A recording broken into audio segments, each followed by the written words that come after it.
The invitation to my parents' 40th anniversary dinner sat on my desk, its gold embossing gleaming under my office lights. Not my real office, the penthouse suite at Wilson Ventures, but the small consulting space I maintained to keep up appearances with my family. The dinner was tonight, and in exactly 2 hours, Bloomberg would announce my latest acquisition, a $80 million tech startup that would transform my company's digital portfolio. Not that my family knew I owned Wilson Ventures. To them, I was just Sophia Mitchell, the daughter who settled for running a small consulting business instead of joining the family law firm. My brother Andrew's text flashed on my phone. Don't forget 7 p.m. sharp. Try to look successful for once. Dad invited the senior partners. I smiled, adjusting my simple black dress, a custom Valentino without the obvious branding my family preferred. They had no idea that while they were building their prestigious law practice, I'd quietly built a venture capital empire worth over $500 million. The Mitchell family events were always exercises in status display, held at the most exclusive venues in Boston. Tonight, my parents had rented out the entire top floor of the Beacon Hill Club. As my driver pulled up to the entrance, I could see Andrew's new Tesla parked prominently by the door. Ms. Wilson, the driver said quietly, using my professional name, my mother's maiden name. Would you like me to wait? No need, James. But be ready for some interesting news alerts around 9. The club's marble foyer echoed with familiar voices, partners from my father's firm, family friends, and relatives all gathered to celebrate the Mitchell family's success. Or at least their version of success. Sophia. My mother's voice carried across the room, a hint of perpetual disappointment hidden beneath her warm tone. Darling, we weren't sure you'd make it. Still busy with your, what are you calling it now? Consulting practice. I accepted her air kiss, catching the scent of her signature perfume. Something like that, Mom. Well, she patted my arm consolingly, at least you're working. Though if you'd just taken the position at the firm. Mom, I cut her off gently, we've been through this. She sighed, adjusting her diamond necklace. I just worry about your future, dear. You're 35. It's time to think about stability. I thought about the stack of merger documents waiting on my real desk, the billions in assets under my management, the empire I'd built while they weren't watching. Andrew appeared, champagne in hand, his new Rolex catching the light. Little sister. Still playing entrepreneur. Hello, Andrew. I accepted the glass he offered. How's the firm? Expanding. He grinned. Dad's making me managing partner next month. Youngest in the firm's history. Congratulations. You know, he leaned in, cologne heavy in the air, that offer to join the firm still stands. Junior associate position. You'd have to work your way up, of course, but it's better than. He waved his hand vaguely, whatever it is you're doing. I sipped my champagne, thinking of the news that would break in less than 2 hours. I'm happy where I am. Happy isn't the same as successful. My father's voice came from behind me. Though I suppose small business ownership has its charms. I turned to face him. Richard Mitchell, Boston's most prominent corporate lawyer, looked exactly as he always did, perfectly tailored suit, carefully styled gray hair, confidence bordering on arrogance. Hi, Dad. Happy anniversary. He nodded, studying my simple dress with barely concealed disappointment. You could have worn the Gucci I bought you for Christmas. This is more my style. Yes, he sighed. That's always been the problem, hasn't it? Your style never quite matched the Mitchell standard. The room was filling up with guests, law partners, judges, the elite of Boston's legal community. All here to celebrate my parents' marriage and, more importantly, the success of Mitchell and Associates. Richard, a senior partner, approached, crystal tumbler in hand. Quite a turnout. The whole legal community is here. My father beamed. William, have you met my daughter? The lawyer. William asked. No, my father's smile tightened slightly. That's Andrew. This is Sophia. She has a small consulting business. Ah. William's interest visibly dimmed. How nice. Speaking of business, heard anything about that Wilson Ventures deal? Word is they're announcing something big tonight. I hid my smile behind my glass. What deal is that? Some major tech acquisition. Sarah Wilson's been making waves in the venture capital world. Brilliant woman, very private. No one even knows what she looks like. My father shrugged. We handle some peripheral legal work for them. Small stuff. They use Goldman for the major deals. Actually, I used his firm for basic contracts precisely so they wouldn't look too closely at the CEO's identity. Another small deception in a life full of them. Speaking of deals, Andrew cut in, wait until you hear about the merger I just closed. Biggest in firm history. The conversation shifted, as it always did, to Andrew's achievements. I checked my phone 1 hour until the announcement. My mother clinked her glass, calling everyone to dinner. The Mitchell anniversary dinners were always elaborate affairs, but this year they'd outdone themselves. Crystal chandeliers, string quartet, tables groaning with expensive wines and gourmet food. Before we begin, my father stood, raising his glass. I want to thank everyone for coming tonight. 40 years ago, I married the love of my life, and together we built not just a family but a legacy. Applause rippled through the room. My mother beamed. And that legacy continues, he went on. Our son Andrew, soon to be the youngest managing partner in firm history. Following in my footsteps, building on the Mitchell name. More applause. Andrew stood, basking in the attention.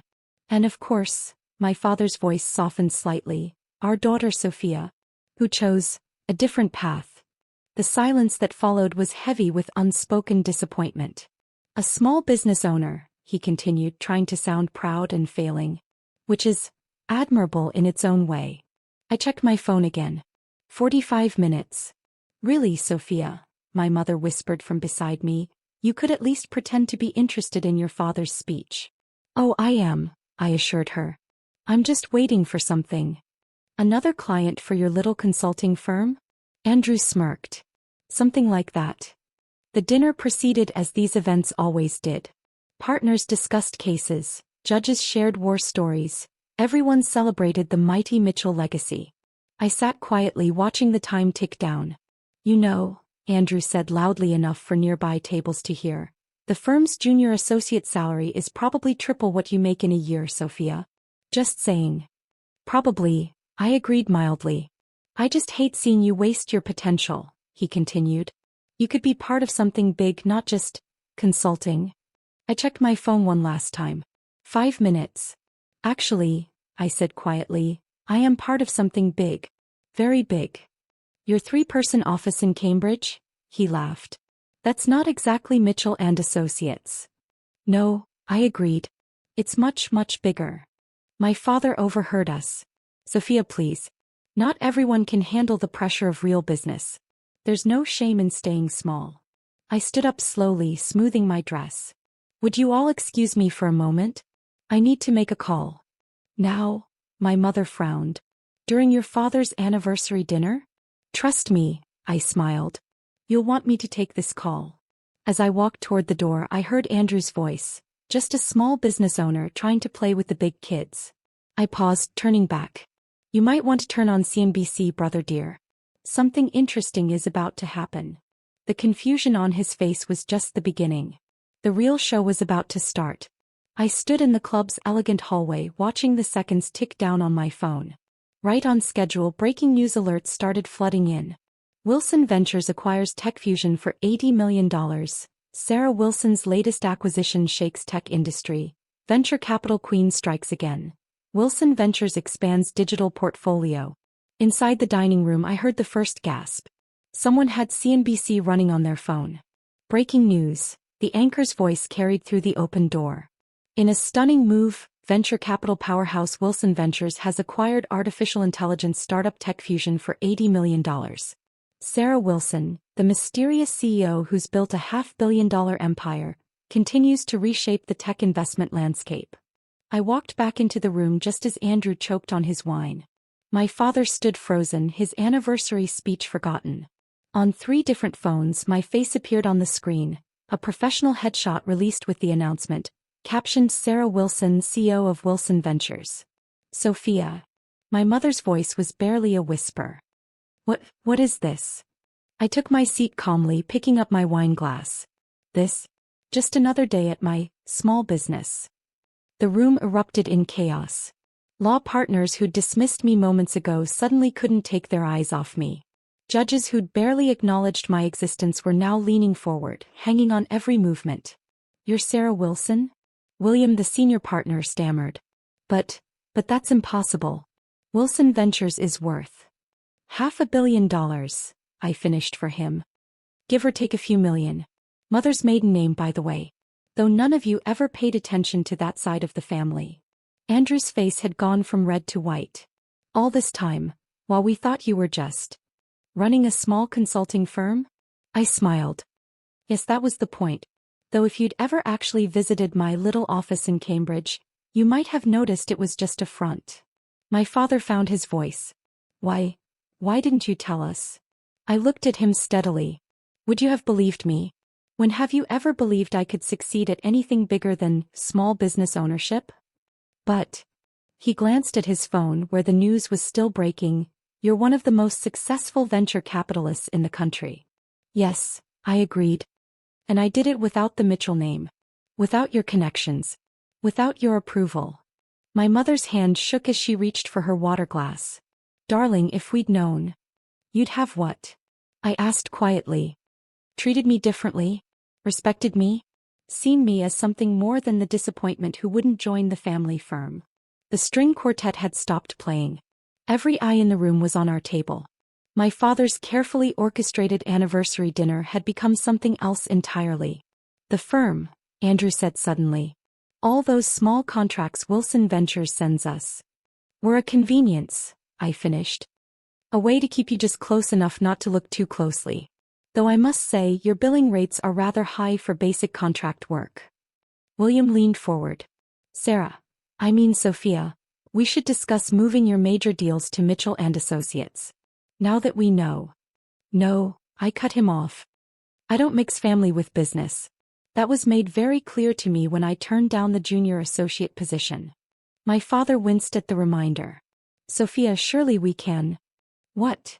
I raised an eyebrow. Start over? Pretend you didn't spend years dismissing everything I built? That an hour ago you weren't apologizing to your guests for my different path? The news alerts kept coming. My phone buzzed constantly with messages from journalists, investors, and suddenly interested family members. I silenced it without looking. I don't understand, my mother said. All these years living in that small apartment, driving that modest car. Because I don't need to show off my success, I replied. I don't need everyone to know how much money I have or what I've achieved. That's the difference between us, isn't it? You measure success by what others see. I measure it by what I build. Andrew stood up abruptly. I need a drink. Sit down, I said firmly. For once in your life, listen to your little sister. The one you thought needed your career advice an hour ago. He sank back into his chair, face flushed with embarrassment. Tomorrow, I continued, the markets will open and Wilson Ventures stock will rise again. Your law firm will get calls from clients asking about your connection to me.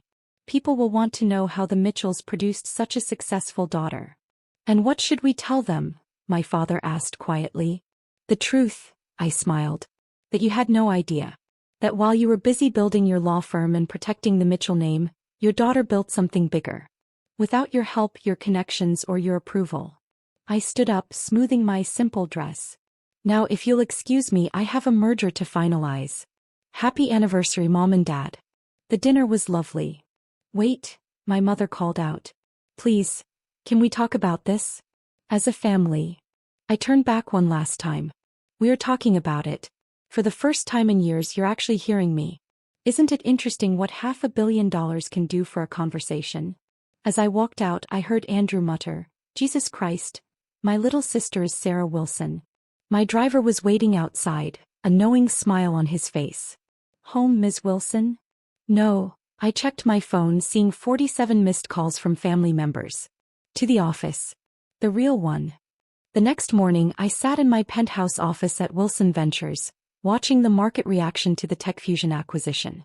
Our stock was up 15% in the first hour of trading. My assistant buzzed in. Your father's here. And your brother. And 3 senior partners from Mitchell and Associates. I smiled, straightening the nameplate on my desk. Sarah Wilson. Tell them I'm in a meeting. They can make an appointment like everyone else. And your mother? She's called 6 times. Tell her I'm busy. Running a small business takes a lot of work, you know. I turned to the window, looking out over the city I'd conquered while they weren't watching. My phone buzzed with a text from Andrew. "Can we talk? Please?" I had no idea. I typed back. Neither did anyone else. That was the point. Sometimes success isn't about proving others wrong. Sometimes it's about succeeding so quietly, so completely that when they finally realize the truth, it's already too late to pretend they believed in you all along. And as I sat there reading the flood of news coverage about the brilliant and mysterious Sarah Wilson, I couldn't help but think that sometimes the best revenge isn't telling people how successful you are.